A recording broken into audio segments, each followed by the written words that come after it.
question I would have is, do you happen to know Paul Warner?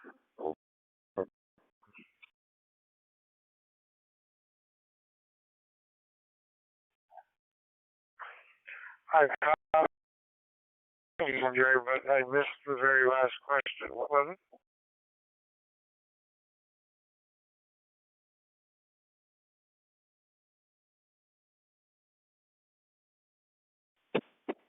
The thing was, you don't know Joel. You happen to know Paul Warner.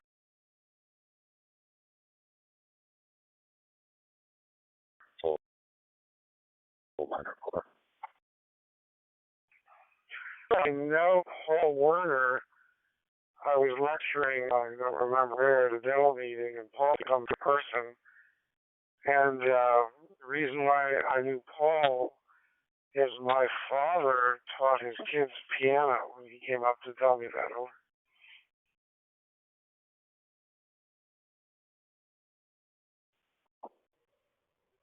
Okay, yeah, very good. Well, there's probably someone else with the same name.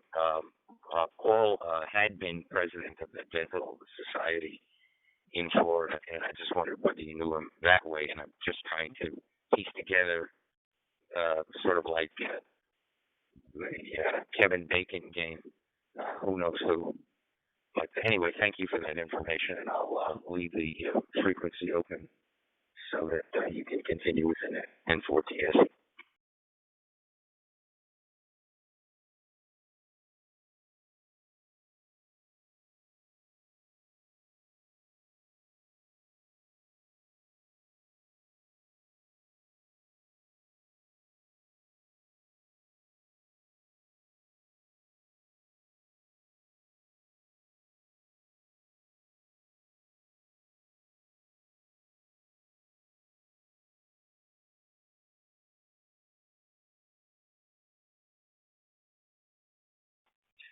This is KE0RUZ, Chad. Are we doing any early check-ins for the Marco now? Over.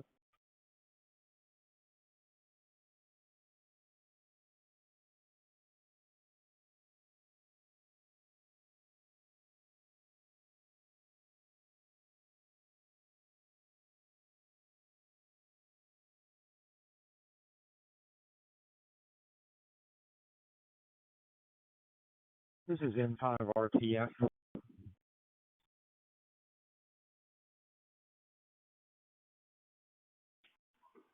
November 3, India Mike.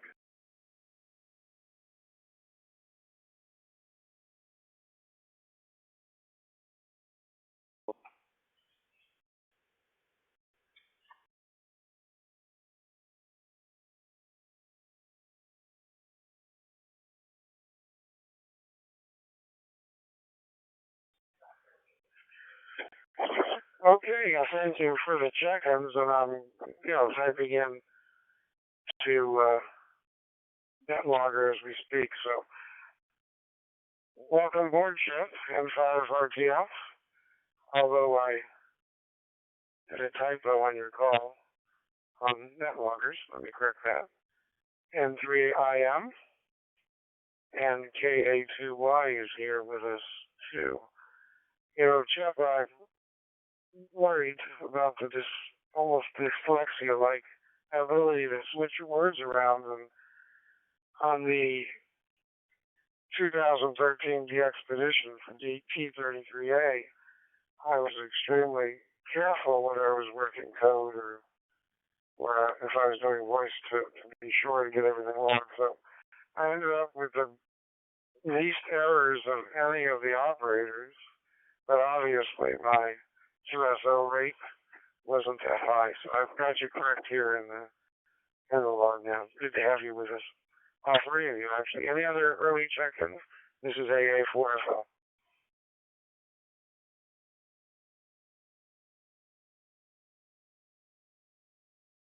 Yeah, Jay, this is Kilo Echo Zero Romeo Uniform Zulu, KE0RUZ, Chad. I don't know if you got my login for the net or not. Over.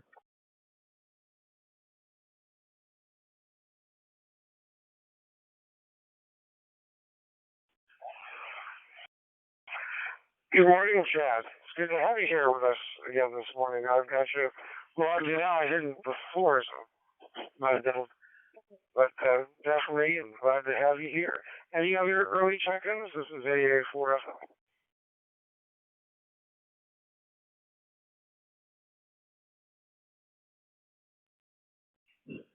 Good morning, Jay, and good morning, all the Merkel TV group. This is Papa Yankee 2 Bravo Bravo Quebec Hilton from São Paulo checking in. I'm sorry I may be not be able to transmit today. I'm operating mobile right now, but I can assure you that the transmission, the broadcasting through the YouTube is already set up and running. Okay, so back to you, Jay, A4FL, UI2BQ.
Hamilton, I was hoping to have Sir Sendo here again today, VU3WTJ, and perhaps he'll still check in. Having the perspective from Brazil and the perspective from India is extremely helpful. It's just constant barrage of new information that comes through here stateside, and hearing it from a different perspective really brings some meaningfulness to it. Even more so. We're still in the every day another day scenario where some of you are seeing it differently, maybe a few weeks ahead of us. So, are there any other early check-ins for the Medical Emergency Radio Council DVNet? Make your call at this time.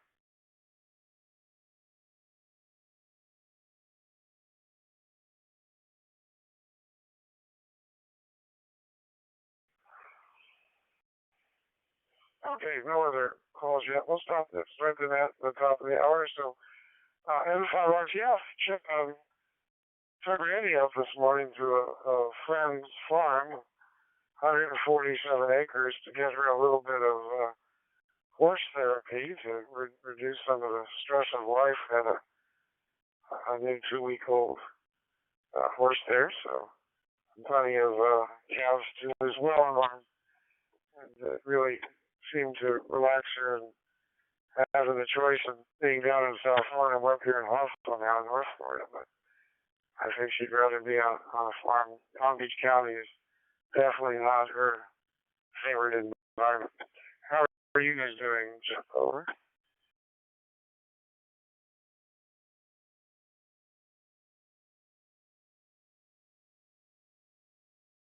Well, good morning, Jay and the group. We're doing fine. Terry's sitting here too. We signed papers yesterday afternoon, and we will close on the new house Monday morning. So I'll send you the GPS coordinates and let you take a look at it. But this is just in time for 2 hurricanes, potentially hitting straight for us. But that's just living down here, you know that. So everything's fine here. You did cut out at 9:56. You were transmitting, and I'm using VStar for the recording archiving. and I could hear you talking on D-Star, but not on DMR. Now you're back on DMR, so it's interesting that sometimes it kicks over, sometimes it doesn't. N5RTF.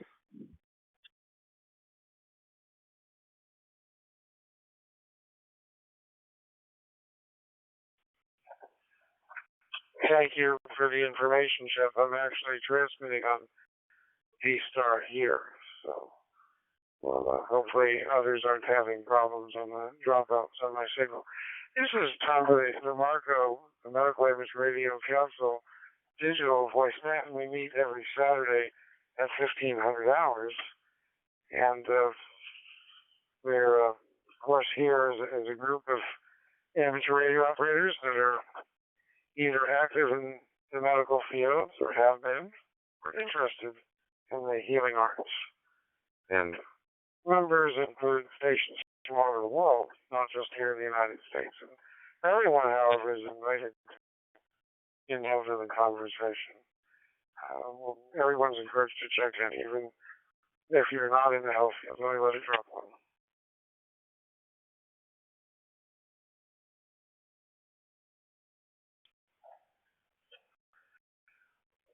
All amateur radio operators have a vested interest these days in health-related fields, and we're all welcome to participate in the Medical Amateur Radio Council. This is a directing networking from a login list, so calls will be made through MazeNet Control, operating today in Alachua County, Florida, and Hawthorne, Florida, a little town outside of Gainesville, the University of Florida. We have NetLogger online if you'd like to monitor the instant message window, which I failed to bring up. I see some of you that are online haven't checked in yet. We'll do check-ins here in just a minute. Let me let it drop in.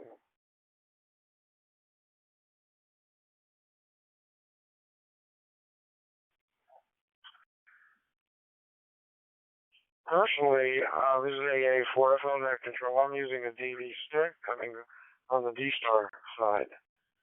Are there any stations here that have emergency or priority traffic for the net? If so, please call net control.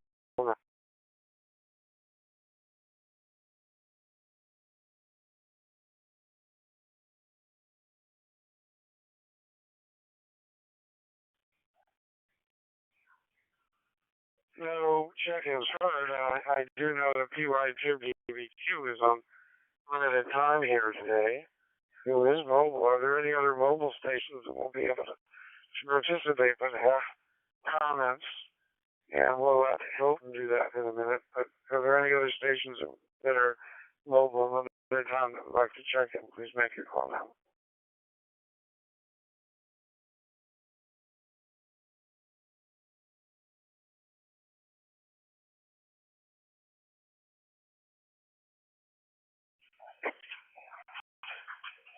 I'm not heard, but Hilton, while you're here and available, if you're still monitoring, having a limited time, do you have any information that you would like to present in case you won't be available later during the night? Go ahead, PY2BBQ. This is AA4 Health and Medical Amateur Radio Council Digital Voice Net. Go ahead, Hilton.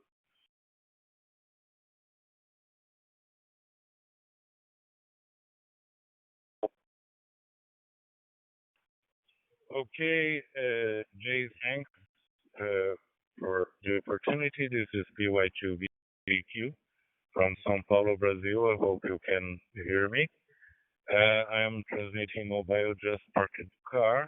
I am using an Alinco JMD5 and a hotspot with a cell phone link to the internet. So, welcome our friend from India, Zandra. Very interesting information. I could hear it in the YouTube recording. And here in Brazil, we have some news. First of them is that we reached more than 70% of the adult population already vaccinated, and at least with the first doses. And that dropped the number of new cases and deaths as well. It's still This is still going down. But regarding the new variant, the Delta variant, it's increasing in Brazil. The numbers of the month of July is that 25% of the infection was of this variant, and it's growing very fast, at least tenfold in 1 month. Wait, one. I'm not heard him say for the best number for a regular check-in. No one here is in a regular check-in. But if there's agents that are monitoring that would like to check in, even if you don't want to have a spot on the dialogue, on the roundtable discussion, you'd still be interested to know that you're with us today. And that way, in case a question does rise, this will be an opportunity to ask it. Are there any other stations that would like to check in, even if just to acknowledge your presence and not do roundtable discussion? Go ahead and make your call now.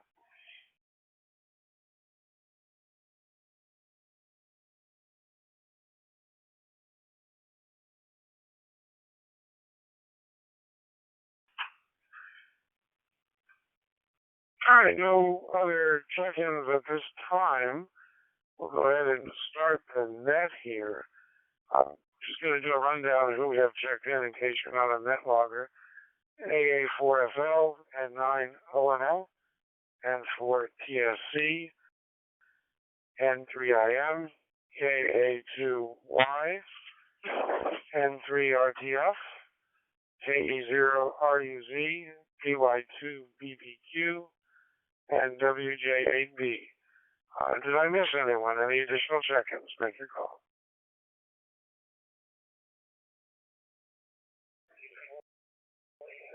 N5 Oscar Golf Delta. N5 Whiskey, Texas checking in.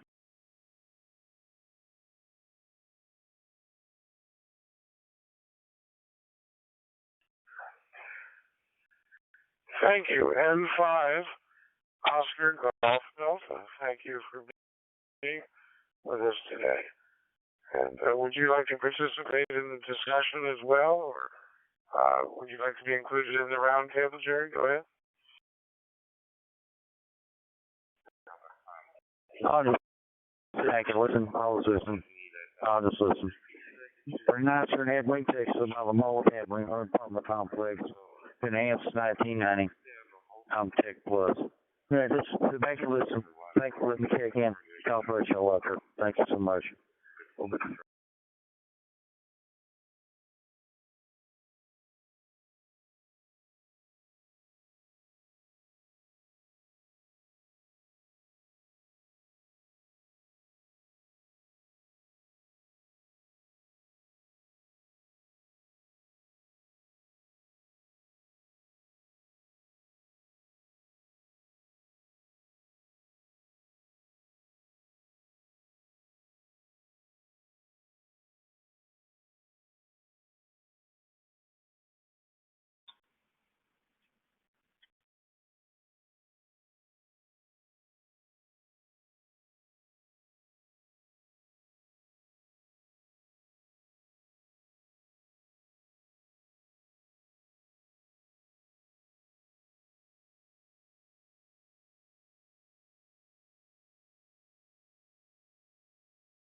Yeah, a little housekeeping.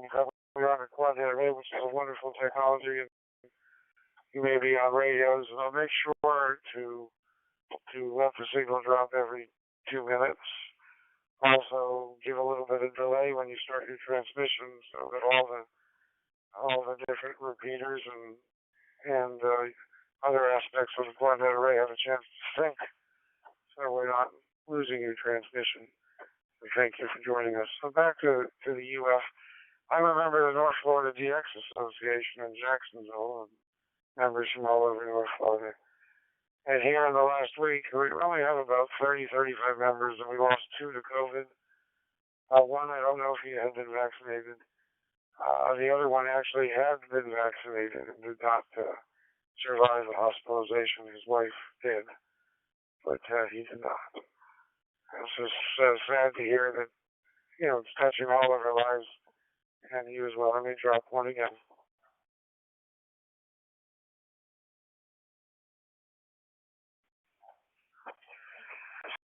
In addition, I'm here in Hawthorne, which is a fairly rural area, a small town with a rural area, and masks are not the priority or the commonplace that they are in South Florida, and quite a bit of Delta infection's been going through the town. The post office was closed for 2 days because of an infection in staff. I was just at a farm here locally looking at some horses and cattle, and one of the individuals that lives on the farm property, they were in quarantine. So I'm sure it's touching all our lives, and as you get a chance to check in, please explain how and some of the mechanisms that you're using to cope emotionally and otherwise.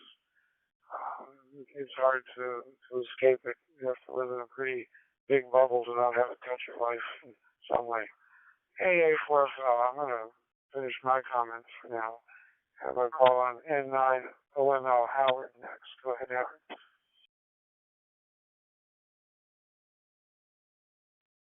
Morning, and everybody on the net. I hope everybody's well. I'll keep my comments shorter this week. Just very frustrated watching the way the numbers seem to be trending in our country. Without getting into the politics or the partisanship, it feels a lot like a military campaign where you take land, hold land, walk away, and then have to come back and take and hold the same land again. The reticence to vaccination and fairly simple protective measures like some distancing and masks and avoiding mass gatherings. It's just very frustrating. I understand there's a lot of different motivations, and I'm not really in any position to judge the relative merits of those, but the science seems pretty clear that vaccination, which our country was fortunate enough to have available for pretty much everybody, makes a big difference, and those other physical measures make a big difference. And by letting it become such a divisive issue over non-scientific arguments, but rather ideological, we've really allowed a huge issue to resurge here. And that's it's disheartening.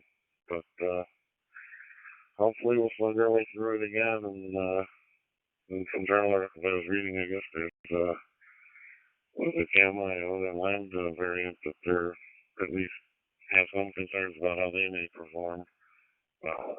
And of course the issues we discussed regarding the boosters last week. So it's just an aggravating time, but I hope for the best, and I hope that both the states from Florida to Texas gets out of this mess at the moment, so that they're able their hospitals.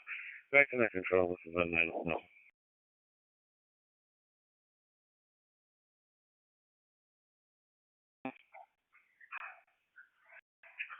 Thank you for your comments, Howard. I found them to be in good taste. I realize you're very passionate, but all at the same time still being considerate of others.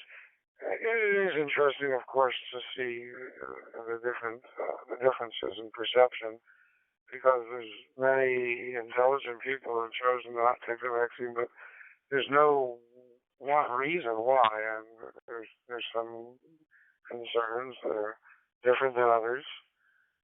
Some religious, some waiting for the vaccine to be approved, but intelligent people, many people making their decisions for intelligent reasons, just not a different set of assumptions philosophically here. I mean,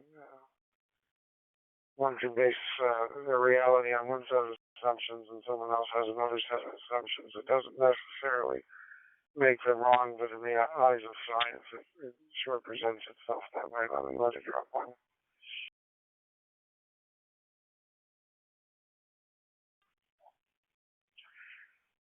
I mentioned I'm in north central Florida in a fairly rural area, and one of my friends who's a nurse chose not to be vaccinated and actually got COVID, but they felt that they were going to take the natural path. But unfortunately, they spread rhetoric of that being their opinion in denigrating the vaccine, and put in 2 weeks later here on Facebook, they asked for prayers for a son who unfortunately is hospitalized with COVID. So it's a very, as Howard says, it can be very discouraging and disheartening. But you just hate to see the morbidity associated with this disease. Next on the list, N4TSC. Go ahead, Jerry.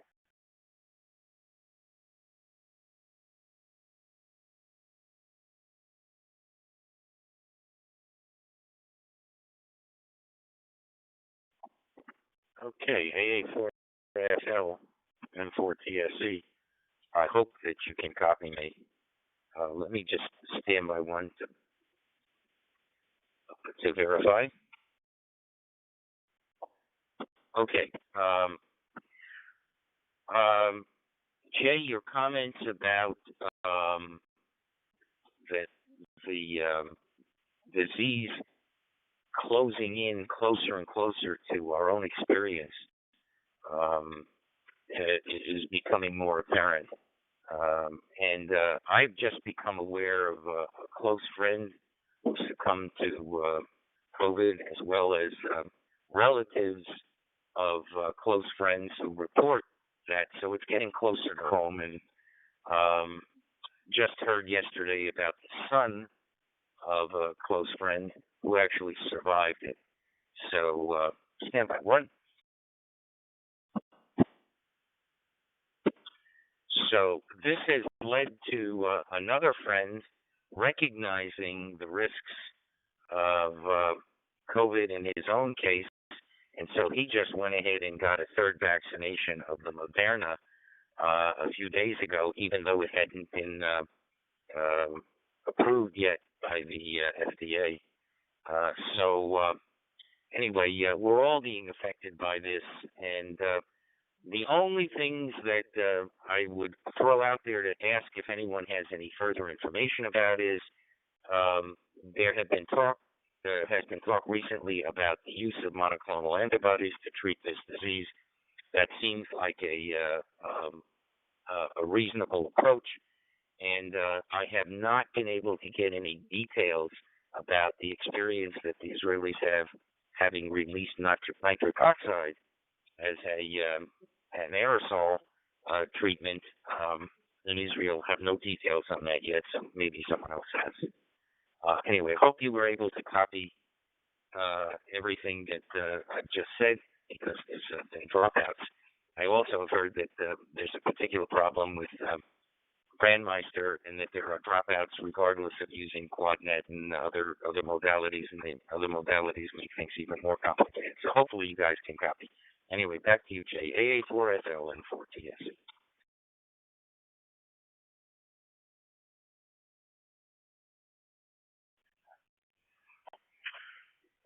Jerry, N4TSC, I copied the entire transmission.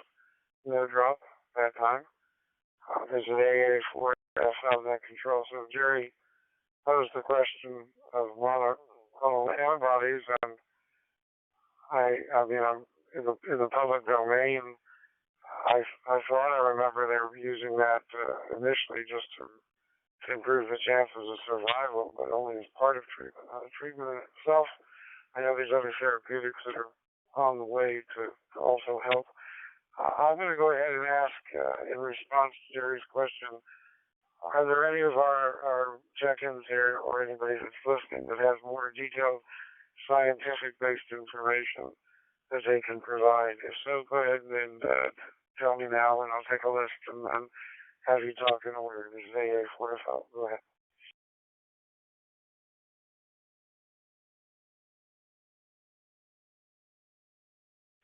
I don't know.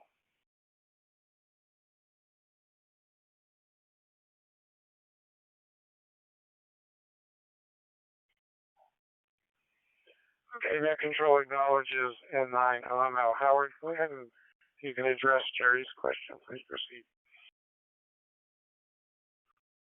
Yes, sir. I can't address it directly with particular reference to a scientific paper. They were interviewing in the Dallas area. One of the docs from the, I don't have to call the main hospital.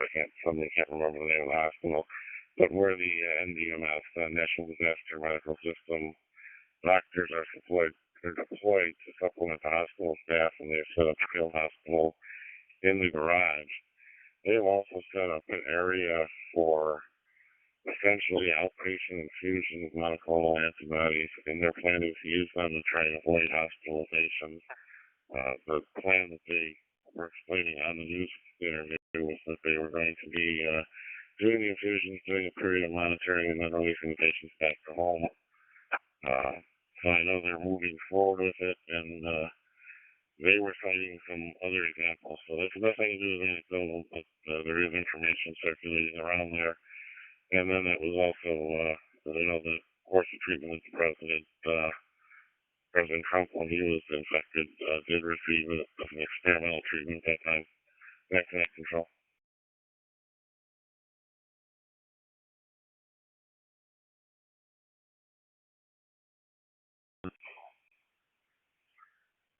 Thank you, Howard. I'm going to turn it back to Jerry N4TSC for a follow-up. And is that consistent with what you were aware of today, Jerry? Go ahead.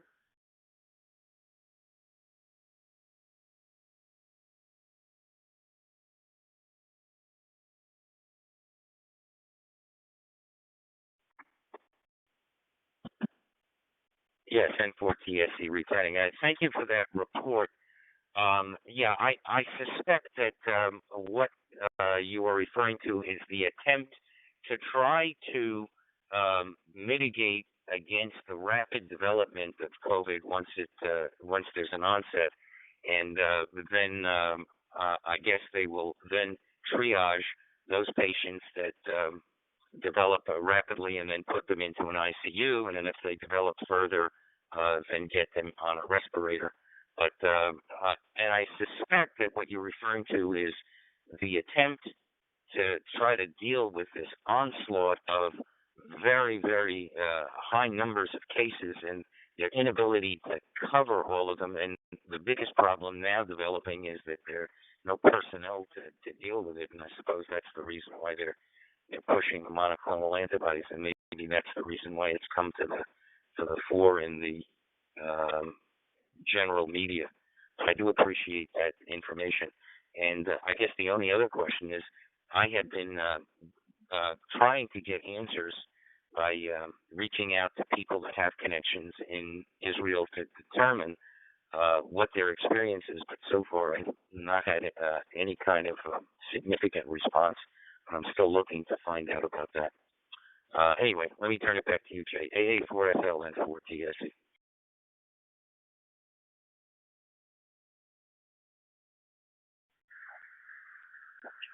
AA4FL. Just as a point of information, if you lose me, we're in the middle of a thunderstorm, so in case I lose my internet, well, if someone else would pick up as net control and 3IM if you're available, just in case I lose this, please step in.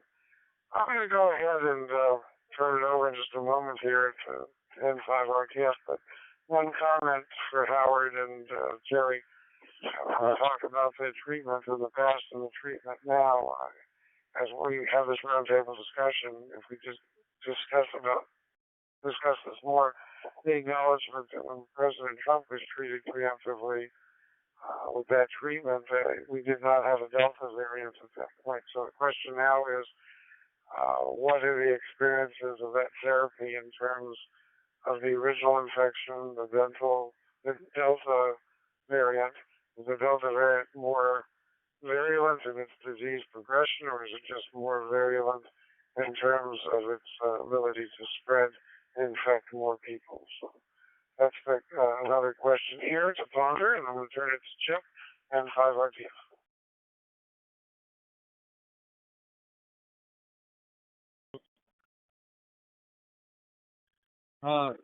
That's numbers for Louisiana, just if anybody wants to compare. In the past week, it looks like we had 7,548 new cases, 57 new deaths, 2907 in hospitals, 399 on ventilators, and as usual, 83%, I think, this week were of the deaths were people unvaccinated. So it's pretty obvious which way, if you're a betting person, which way you should bet. But a lot of people don't. N5RTF.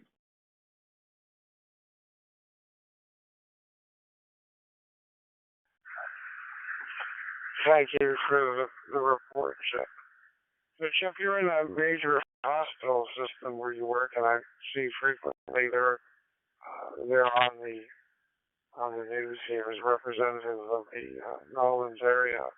Is there anything particular going on in the hospital and the way they're approaching treatment that's different now that you're aware of in the age of the Delta variant versus the Alpha variant? Go ahead.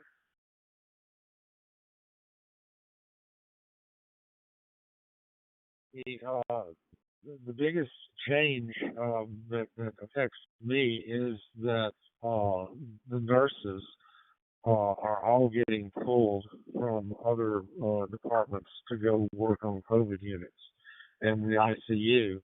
I do ECT every weekday, and we had to cancel case one morning because there were absolutely no nurses in the day surgery area, which has never happened before. Other days I've noticed on the board, I was accounting for 8% of all of the surgical cases in the entire hospital. This is the largest hospital in Louisiana, N5RTF.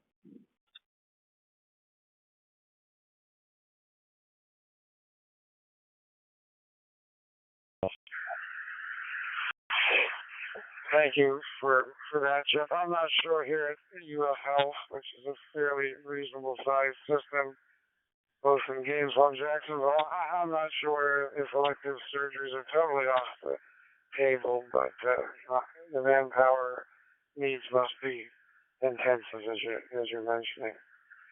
And appreciate your input. N3IM, Keith, what's your Pennsylvania perspective?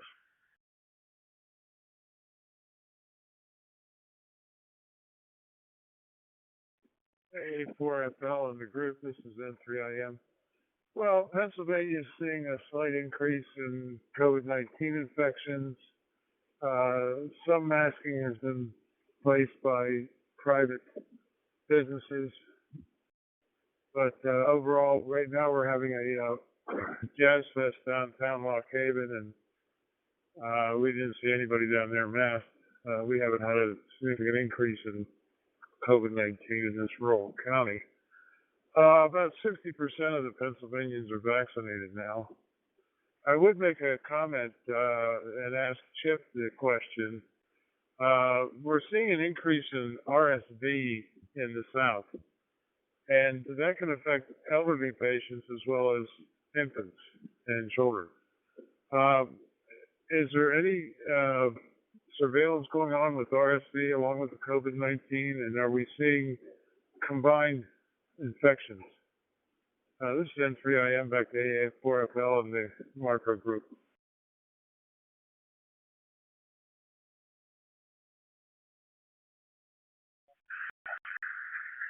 N5RTF, please go ahead if you're able to answer Keith's question. Some people and see if that's the case. I did have my annual physical exam yesterday and got the Pneumovax shot updated just in case I should catch COVID and try to prevent a secondary infection. But I'm not aware of RSV. I will ask around before next weekend. N5RTF.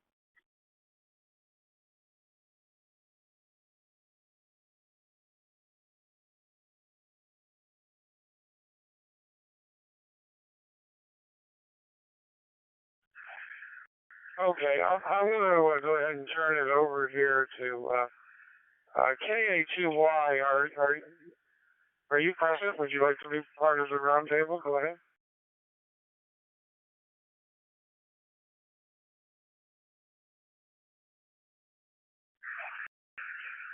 Okay, I'm going to let it drop one here on the side. I'm going to turn it over to KE0RUZ. Go ahead, Chad.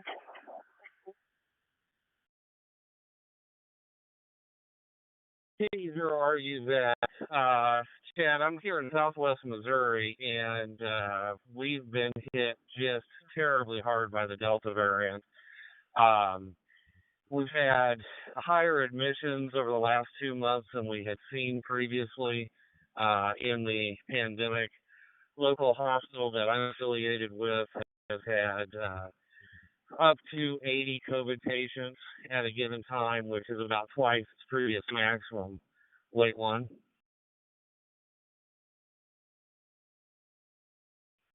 So we've been trying to work with a lot of the local community to increase vaccination. Our vaccination rates here are unexpectedly low just because of the rural population and certain viewpoints on that. But we've continued to try to advocate strongly for vaccination.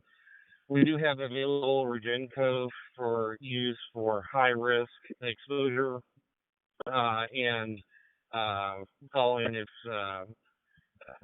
use advice from the FDA. But yeah, it's been pretty rough.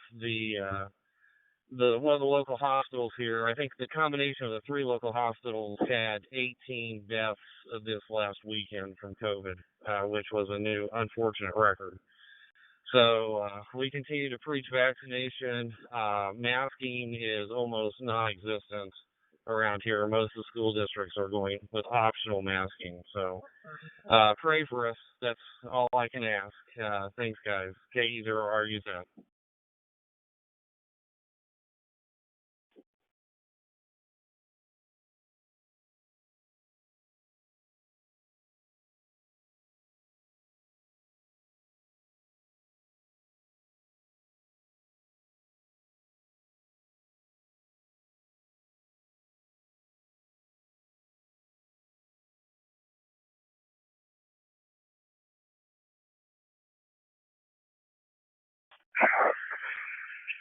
KA4FL returning. I'm sorry, I had an emergency mistake here in the middle of a thunderstorm.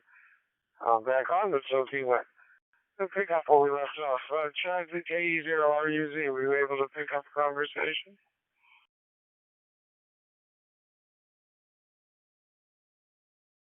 I believe so. I was just stating that it's been pretty rough here. Masking for most is optional. Vaccination rates are low, and we had 18 die in our local hospitals this last weekend. So all prayers are welcome. KE0RUZ.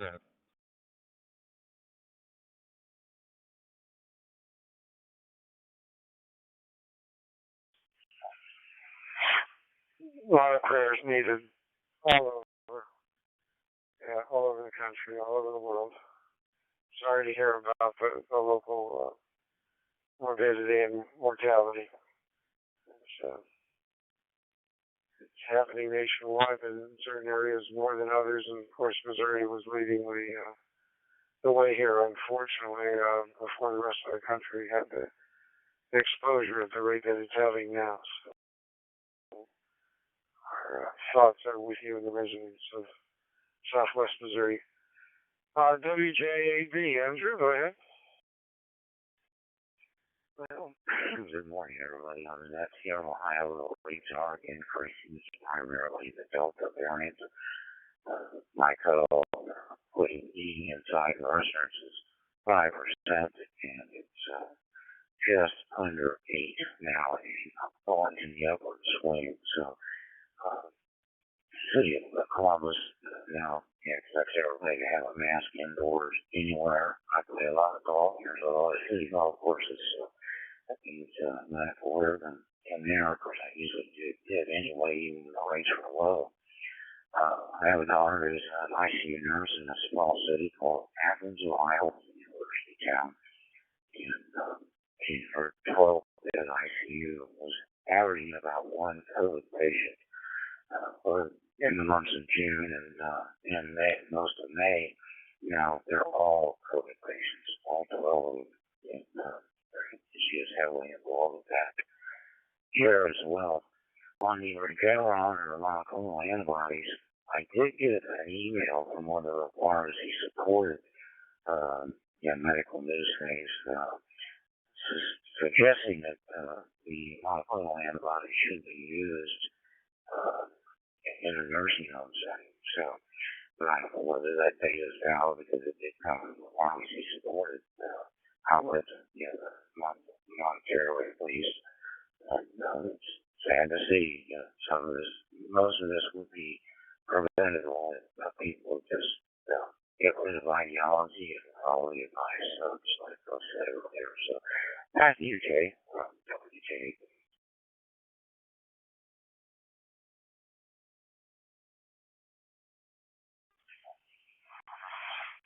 Okay.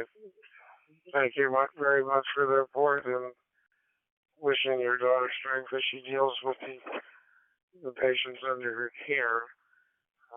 We know that staff members all over the country are going through these challenges, and as Howard mentioned before, it's almost like a battle. You fight and you retreat and you fight over the same territory again. And our health professionals and the auxiliaries must be getting exhausted, having to feel the vindication of fighting a war well fought and having what they thought was victory, and now having to deal with it again. I'm going to drop one.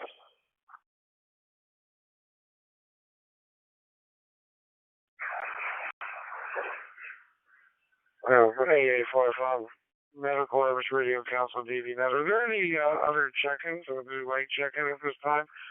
Go ahead and make your call.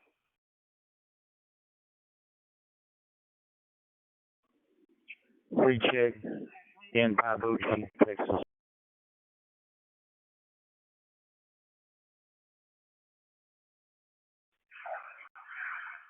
Okay, N5OGD. I've got you checked in. Did you have a question that you wanted to ask of Annette? Go ahead. I just want to put out a comment. Here in Abilene, we have a plane that's been coming in with immigrants from the border. We have an ICE detention center over in Anson, about 20 miles north of us, and our hospitals are full. I don't wear a mask. I haven't taken a shot. I just put my faith in God and Jesus. And I pray that this will go away as a plague as described in the Bible.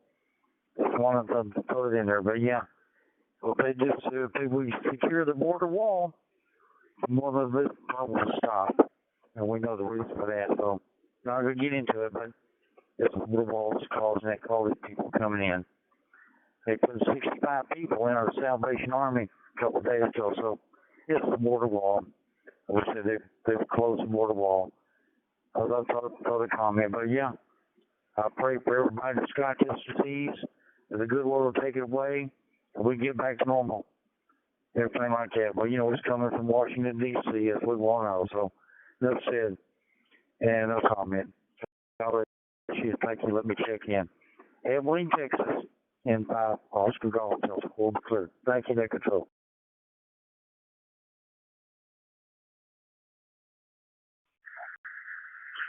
Yes, well, thank you very much for describing the Abilene, Texas perspective. We understand your frustration being so close to the border.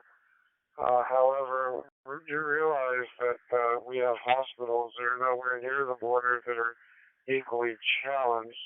So, I realize you feel very strongly that it's the border that's causing the problem, but anywhere that an unvaccinated reservoir is present for any intrusion of vaccine does potentially cause a problem. Recently, this week, there were articles to state the variants and the origins genomically of the vaccines, looking at that particular question. And it actually was found scientifically, the problem was that the variants in Mexico originated in the United States. So it's actually the counter argument is that we are infecting the people of Mexico. So that's a counter argument. But again, we're just looking at science here. Totally understand your perspective, and I don't dispute it at all. N5 OGD AA4FL.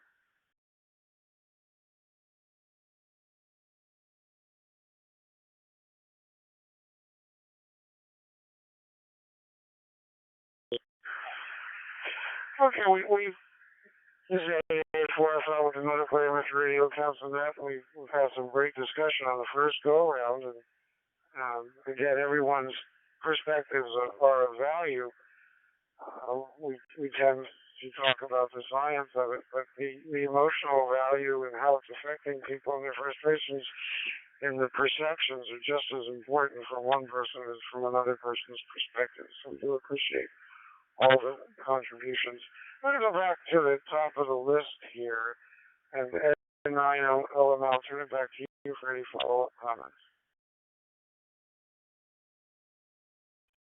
Thank you, Doc. If I may,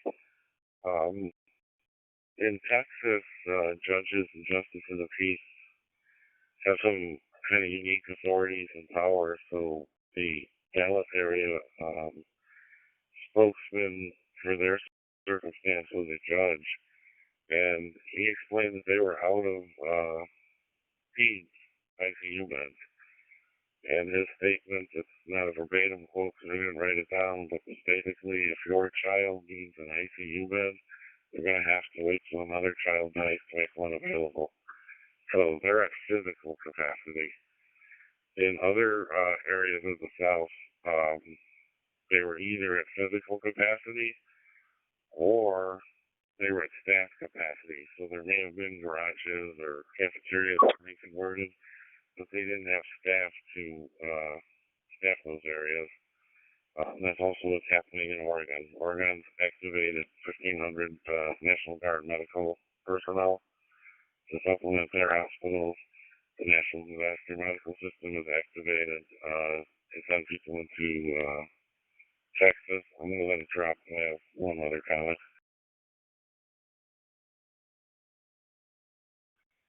The fire and EMS chief in both Memphis and San Antonio, which are not backwoods cities, they're urban areas, were also both on television explaining that their EMS, their BLS and BLS ambulances, the advanced life support and basic life support ambulances, were stacking calls. So to put that in perspective, they're not talking about they can't get you bad, but you get treated in the emergency room. There is not an ambulance available to respond, and that includes their mutual aid contracts with private ambulance companies. They have all their rolling stock committed, and they're still getting calls. So the normal triaging of calls simply doesn't work. You call in with the cardiac arrest, with a very short time limit, the gunshot wound. There simply is no ambulance to divert or send. Everybody's got a patient in them, and they're all trying to find a place to put their patient. It's not necessarily that way all the time, but they're monitoring that system status from time to time. So in many places, our systems are right at the point of failure, and it's a very scary thing. I hope we can get out of it. It's kind of like the airplane that's in a dive, and if you understand the power curve and the rate of descent, there's a point after which control inputs aren't going to change the ultimate outcome. The rate of change and the nature of the curve is running very parallel to what we saw in the last major outbreak, so this is a somewhat predictable scenario. I hope we don't keep repeating the same mistake. Just additional stuff I gleaned from the news, but I don't believe slanted news, but rather kind of just people reporting the facts as they were. This is N9OL, back to Net Control here.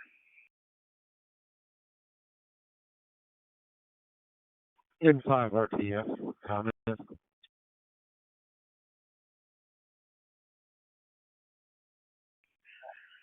Hey, worthwhile acknowledging and RTF. Go ahead, Jim. Yeah, I should have mentioned earlier that they are actually asking staff to volunteer, asking physicians to volunteer to staff COVID units. That's never happened before, even in the first wave. I have not personally volunteered because I haven't practiced, general medicine in 43 years, so I'd probably do more harm than good at this point. But they are at least asking. One of our senior surgeons actually quit when he was told he had to go to a COVID unit. He was elderly and said, "This is not surgery. I'm not going to do it," and walked out. N5 RTF.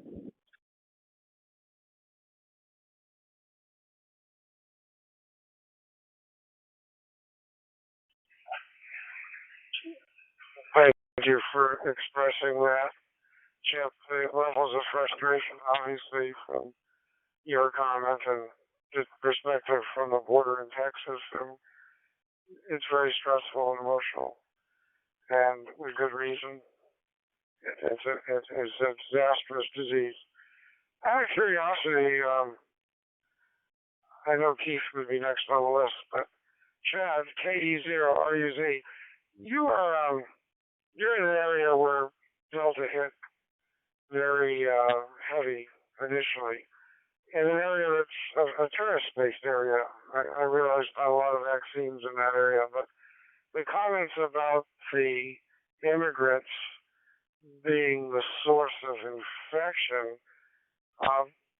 what type of value in the local Southwest Missouri early on, was that the perceived source at that time? Or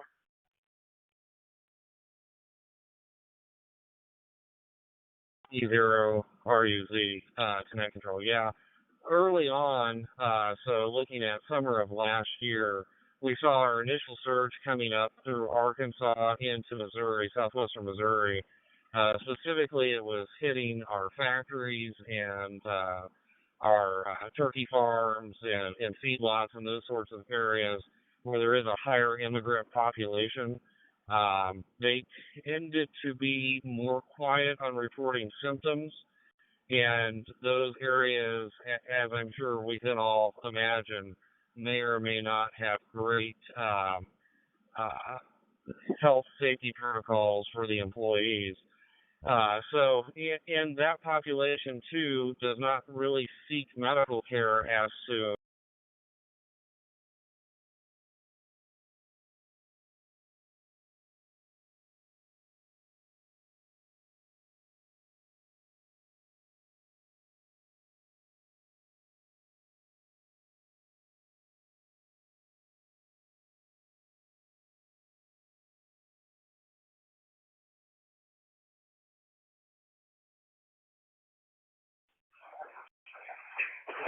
might be on my end, Chad, but I heard it up through does not seek medical care. Did you complete your transmission? Go ahead.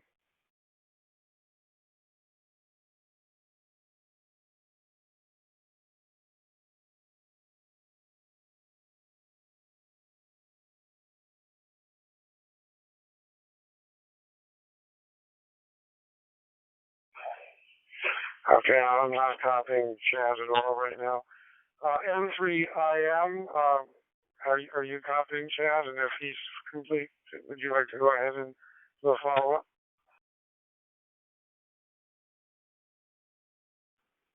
A4FL, N3IM. No, he just dropped out all of a sudden. My only follow-up is that the CDC is showing a significant increase in the RSV along with the COVID-19. Texas is really under siege from the two viruses. And this brings up my previous question to Chip. But, yeah, they're seeing a seasonal increase in RSV, which is a little bit unheard of, and they believe it's due to the fact that children were isolated, and therefore now that they're able to get out and get around, we're seeing an increased bump in RSV at an unusual time of the year. AA4FL, this is N3IM.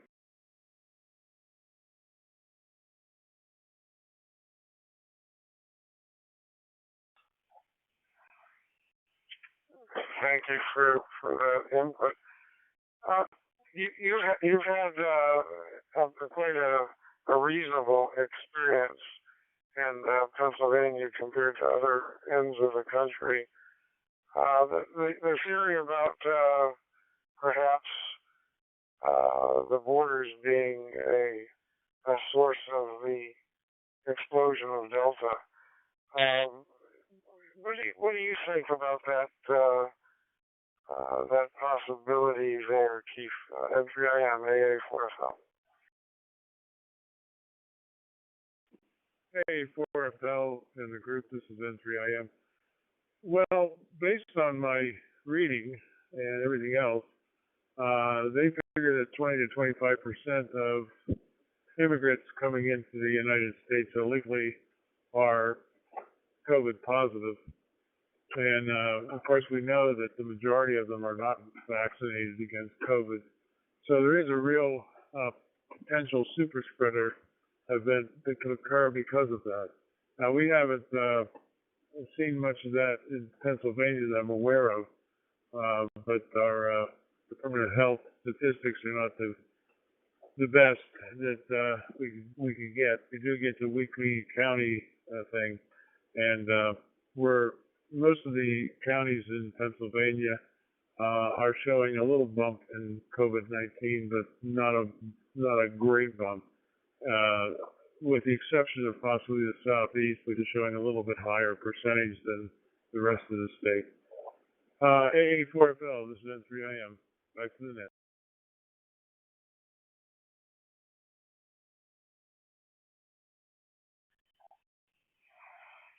Okay, thank you for the description.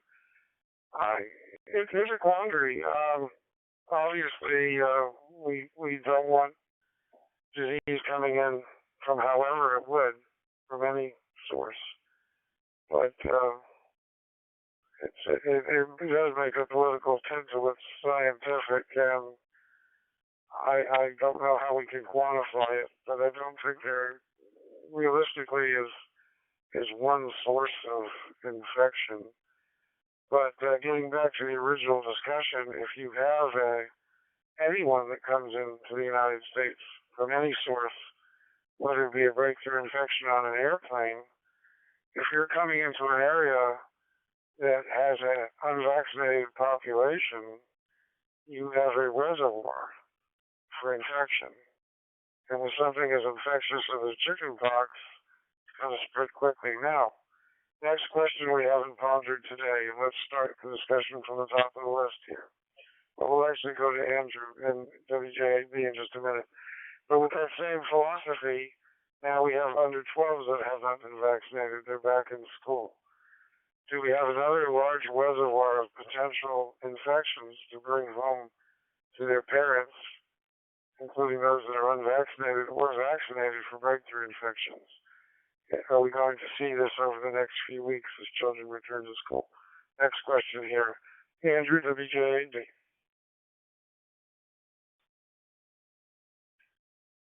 That is a concern. You know, I, of course, have 6 grandchildren. 2 of them are vaccinated because they are over 12 years of age, but the other 4 are not.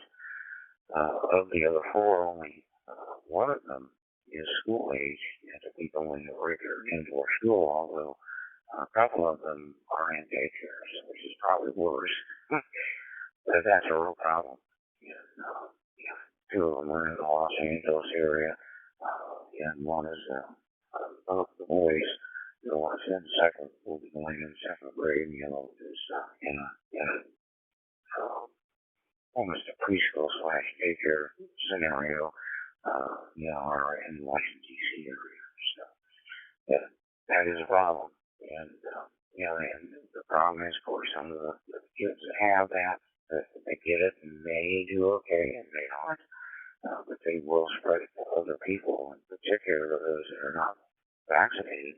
That means older people will get it and will Yeah, definitely will do as well. So, back to you, Jay, from WJB.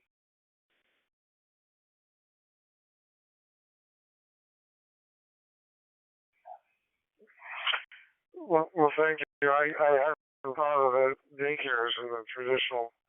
I'm imagining masking at a daycare is much more difficult than it would be in a preschool, elementary school. It's further down you go into daycare on the 2 and 3 year olds, and again, there's a source of potential infection. As far as detention facilities would be at the border, I mean, absolutely, that it would be a high potential for transmission being close up, very dense without social distancing, even with masks. So the potential is there, but there's I think a variety of sources would be realistic to consider. But certainly we need to approach the problem in a comprehensive way, and we're kind of conflating two issues at the border because there are definitely serious issues there. From the scientific and medical, I don't know if the science supports the social science at this point. History will be the judge of all. And again, my sincere sympathies for those who are affected by this scourge, particularly in the South at this point. AA4FL next.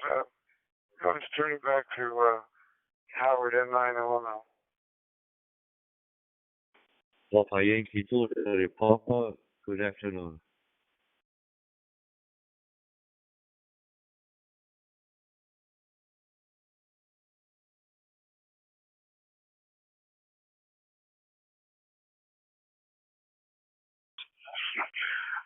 PY2CP, thank you for checking in once again. And I believe, Enrique, you're a friend of Hilton's. Perhaps not, but from memory serves me correctly. Have you been listening for a little while, Enrique, or anything you would like to tell the net about COVID in Brazil? Go ahead. Okay, thank you. Yeah, first of all, greetings to all of you. I've been invited by Hilton Papa Yankee 2 Bravo Bravo Quebec barbecue to come in. Unfortunately, I could not come in the last week, but here I am. And it was just following up now here another conference call between hands. And one of these person was just a doctor, okay, lecturing about remote operations, so I couldn't be in, okay? So I didn't hear recently your speech, okay? So back to you. My pleasure to be part of this team.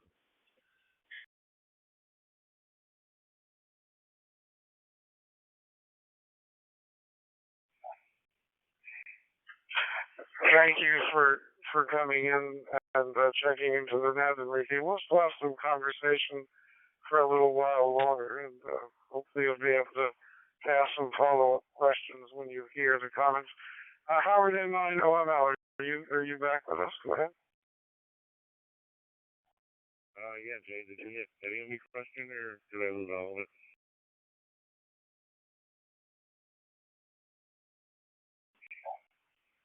I personally did not receive the last transmission.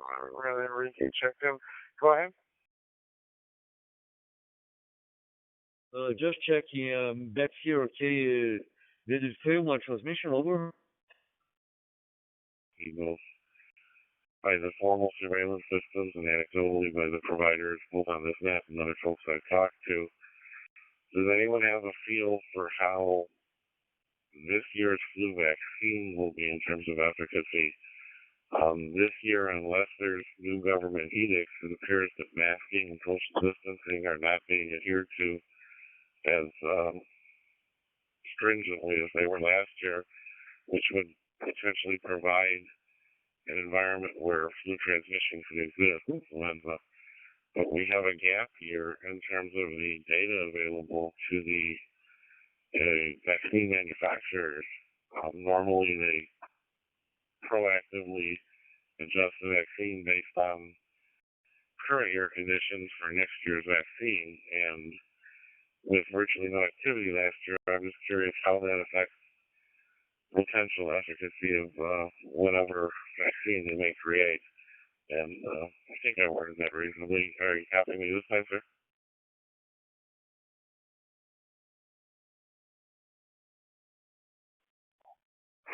QSL 100% copy. So the rotavirus is as well.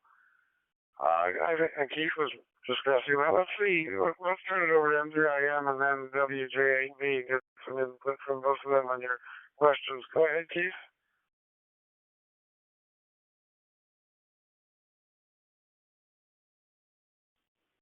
Hey, 4FL in the group N3IM. It's interesting to note that the CDC stopped counting flu cases about March or April of the year the pandemic started, 2020. And I'm not sure that if they're just assuming that the flu vaccine will be sufficient to decrease the number of flu cases this year. As I stated earlier, RSV infections are increasing along the South, as reported by the CDC. And that's concerning because children and elderly can get that, and it can sometimes be extremely devastating. But as far as the flu vaccine is concerned, I think they're just going to administer the same flu vaccine until they can absolutely identify what flu virus may be going around. And this also presents a problem is some of the respiratory viruses are related to COVID. So I'm not sure how much false positivity we're getting versus the PCR tests. We don't see I haven't seen any comparison between positives and positive PCR to see if the percentages are showing a higher rate of false positivities. We know that occurred with the rapid flu test, and we used the rapid flu test, and most ERs stopped using it and just treated the flu until the blood test was back, and based on symptoms and the typical presentation. So that's a good question to be looked at, but I think the flu vaccine is just going to be distributed as the flu vaccine until they know what strain is going around. AA4FL in the group, N3IM.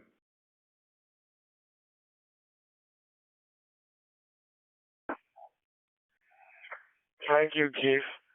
WJAB, Andrew, do you have some additional information that you can offer on that subject?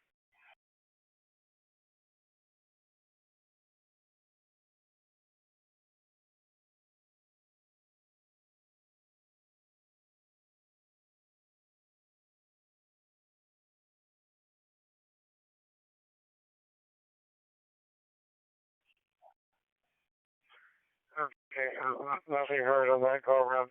We've been through the list a few times here, and it's already past the hour allotted on the Quadnet Array. We do appreciate the use of their technology to overcome this tower of Babel that exists with all the digital modes, letting us to communicate with one another. But before we finish up for today, I'm going to go ahead and take a list for anyone that feels the need for follow-up questions or comments. If so, please go ahead and let me know your intent. This is AA4FL.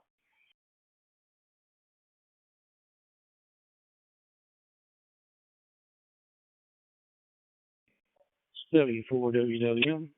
Just letting you know I'm here, Jay.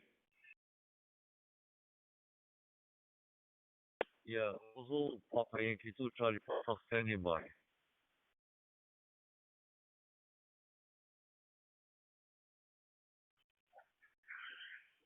Thank you very much, Will, and thank you very much, Enrique. We have Will here, who's one of the administrators for the Quadnet Array. Are there any questions, technical questions of Will? If there are, I'm going to go ahead and bring the net to a close, and Will's here, and you can go ahead and answer those as needed as it pertains to performance and your participation on the net. Before we turn it over to those questions, is there any other medical information that we need to discuss before we bring the net to the close?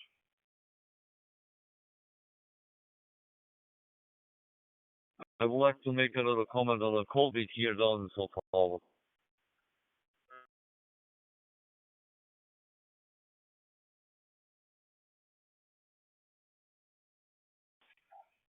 Okay, I see Hilton's here too. Enrique PY2CP, go ahead, and also Hilton as well. Go ahead and please make your presentation. Okay, first of all, thanks to my barbecue BBQ. Okay, Hilton, he has invited me to come into this group, okay? No, exactly, this would be my question about the flu vaccine and the COVID, okay? Because here in Sao Paulo, they have started to make a study to see the relationship, but it seems that there is no final study about that, what flu vaccine can help on the COVID one, okay? And on the other side, here in Sao Paulo, we're facing in Brazil mostly, but in Sao Paulo it's more advanced. Although going to the third vaccine is because the efficiency of what we are getting here is low, and so the validity of the vaccine, okay, is shorter than 6 months, so they're rushing with that, okay? But the question will be exactly about flu vaccine together with COVID, any results. So back to you. Thank you for the opportunity.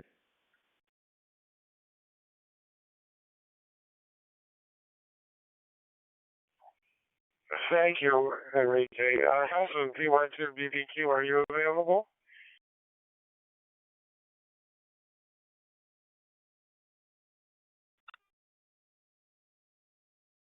Well, and the group, thanks for the opportunity. This is PY2BBQ again, still pretty mobile. I just parked my car, and I could listen to most of the presentations, and I would like to show you the picture right now here in Brazil.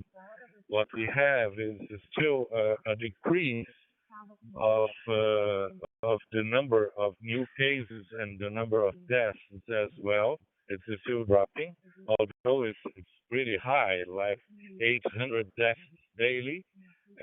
It's 1/5 of what we had seen a few months ago, and that's thanks to the vaccination.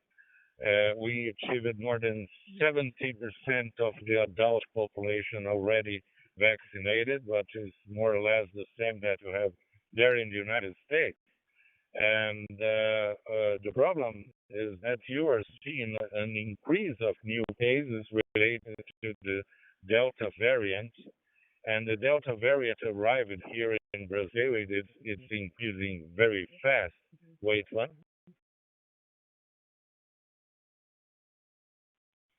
PY2BBQ back.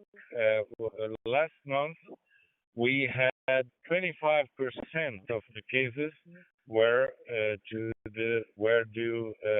the variant Delta against 2.5% in the previous month. So it was a tenfold increase of the Delta variant in July. I think that right now it is probably the prevalent variant here in Brazil. And we saw not only in the United States, but also in Europe, an increase of new cases related to this variant. So probably it's a trend that will catch us in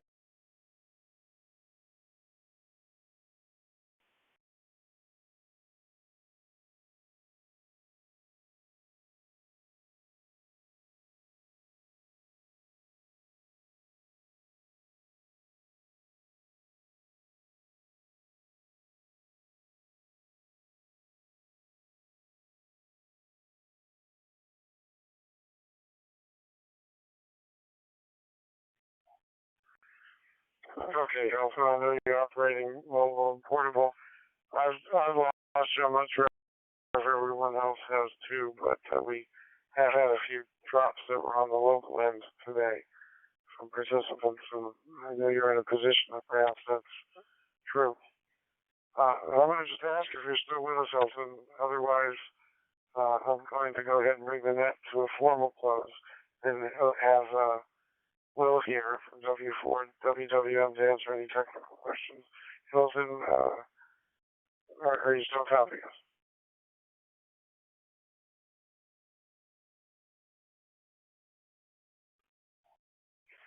If you want to bring the medical portion, the formal net to a close, we appreciate everybody being here, and it's very appropriate that Will has checked in to answer any questions or be available. And we appreciate the coordinated arrays technology, but again, the technology requires individuals to make sure that it's working properly, and he's one of the dedicated group of individuals that do, so I thank all of them, and particularly Will here from Huntsville, Alabama area.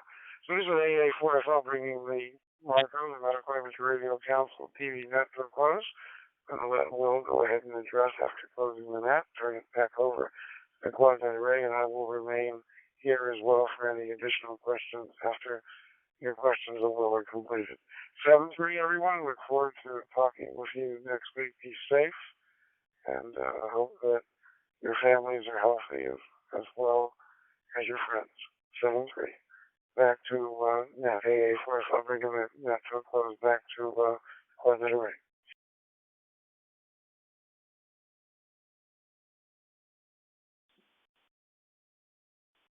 Okay, thank you very much, Jay. Very good net, and listening all the while. Just didn't want to get in and make any interruption. I'll just make a couple of comments, and actually, I just got back from Indiana myself, and just picked up the radio this morning. But wanted to let you know that I did hear a comment about the VM server may be down. Yes, that may be correct. That we're having some issues there, but just to let the group know that we have more than one way to get in on DMR. So the best thing to do when one area don't work, and hopefully you have time to figure out the other directions that we have posted on the website to go into other aspects of DMR, such as the DMR Plus server or the XLX DMR. So we have 2 DMR Plus servers, and they are also connected here to the area. And you can learn by way of reading some of the information on the net. And if that is even confusing, you can contact us at the admin at openquad.net. Let me take a break. Also, I wanted to push this over to Jay. If you run out of time on your normally scheduled net, there's no other net scheduled for a while, so it's okay if you go over time. It's okay if you go over time. I'm pretty sure you probably could use a little bit extra time. So we are looking at the schedule. There's no one else really scheduled, so you're okay. You won't interfere. Then it's okay to put in a little extra time if you like. W4 WWM.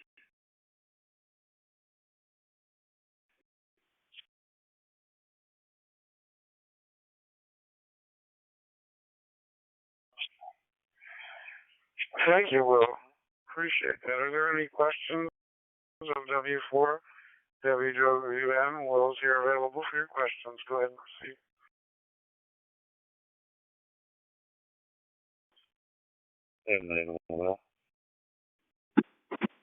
This is N4 TS